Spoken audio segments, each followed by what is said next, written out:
When you are feeling stuck or unsure of yourself as an artist, often that's fear that's clouding your vision.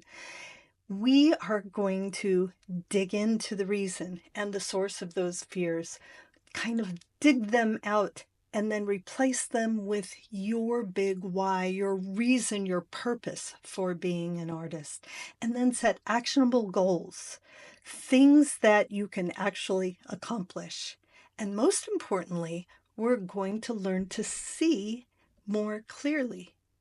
We are going to do a little exercise in learning some of the language of the elements and principles of art so that you can look at your work more objectively, analyze it, learn from it, grow from it, instead of look at it with judgment and fear. My friend, the world needs your art more now than ever. Art makes the world beautiful enough to live in. And your voice needs to be heard.